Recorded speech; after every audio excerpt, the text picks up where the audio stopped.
जिसका जो इष्ट है, मानो किसी की मां इष्ट है दुर्गा, एकमात्र दुर्गा, शिव तो एकमात्र शिव, वही दुर्गा है, वही शिव है, वही राम है, वही कृष्ण है। अन्य आश्रय न ले।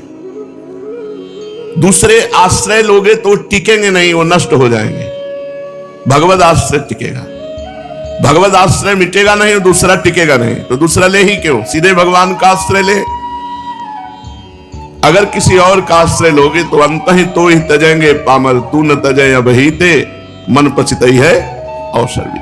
सुत बनितादि जान स्वार्थ रत, ना करु नेह सभीते, अंतहि तो ही तजेंगे पामर, तू न तजय अबहिते, मन पचितई है अवसर भी।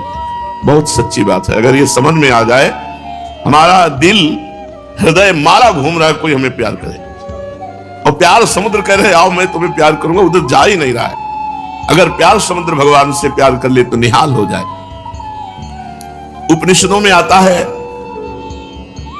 एकाकी न रमते, इसका सीधा अर्थ है अकेले भगवान का मन नहीं लगा, एकाकी न रमते। इसलिए उन्होंने अपने आप को इतनी सृष्टि के रूप में फैला दिया। उपनिषद कहता है एकोहम बहुत श्यामा, मैं एक बहुत रूपों में हो जाऊं तो स्त्री पुरुष जड़ चैतन्य खगमृग पशु पंछी 84 लाख योनियों में वही परमात्मा फैल गया।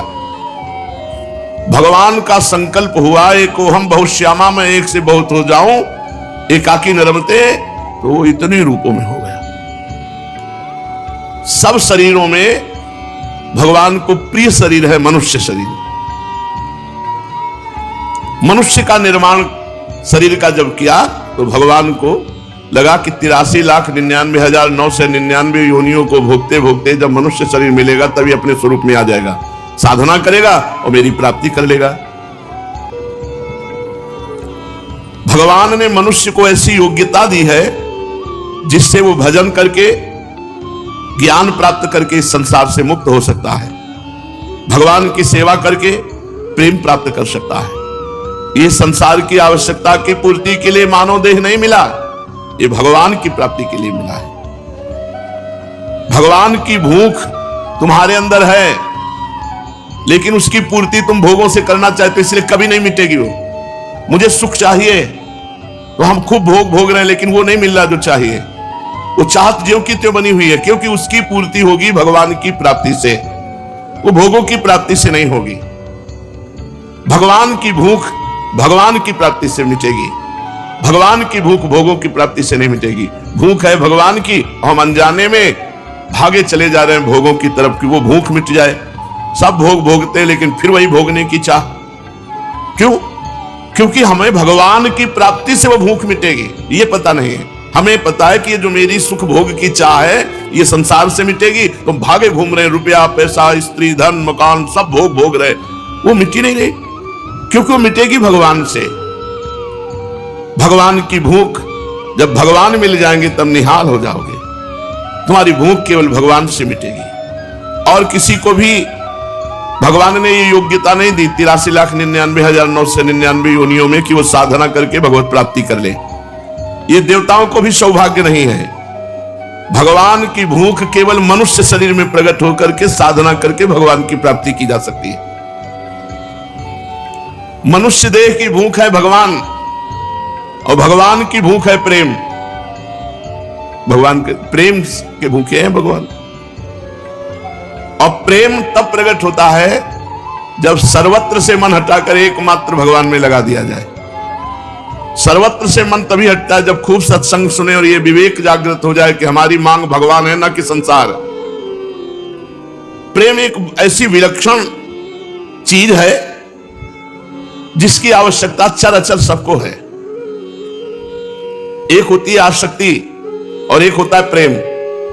किसी से जब अपने स्वार्थ को रख करके हम स्नेह करते हैं तो उसे आसक्ति कहते हैं। अपने स्वार्थ की पूर्ति के लिए दूसरे से जो स्नेह किया जाता है उसे कहते हैं आसक्ति। राग, काम, मोह, वासना, इच्छा, चाहत जो पतन करने वाली है, नरकों में ले जाने वाली है, और जो सामने वाले को सुख देने की इच्छा से आसक्ति की जाती है उसे कहते हैं प्यार। उसे कहते हैं प्रेम। सामने वाले से सुख लेने की इच्छा से जो स्नेह किया जाता है उसे आसक्ति कहते हैं।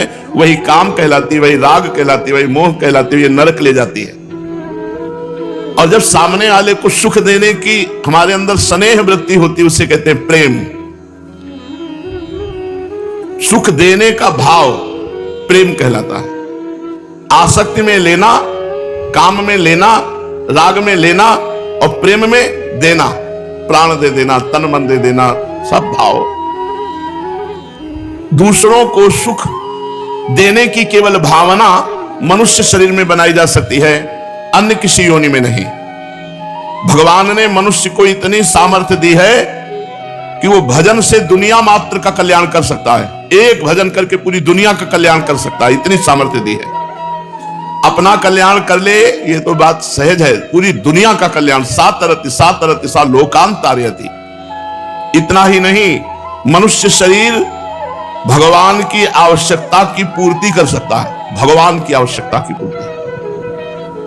जब हम भाव में भरकर भगवान को भोग लगाते हैं, भगवान को शयन कराते हैं, भगवान को उठाते हैं, भगवान को, तो मानव शरीर के द्वारा भगवान की आवश्यकता की पूर्ति।